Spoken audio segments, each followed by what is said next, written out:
ভুবন মাঝে তুমি কুদরতি ইশারায় রেখেছো।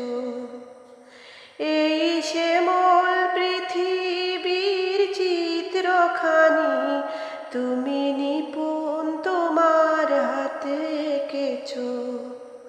ওগো আল্লাহ, শুকুর তোমার, আমারে যে মুসলিম করেছো।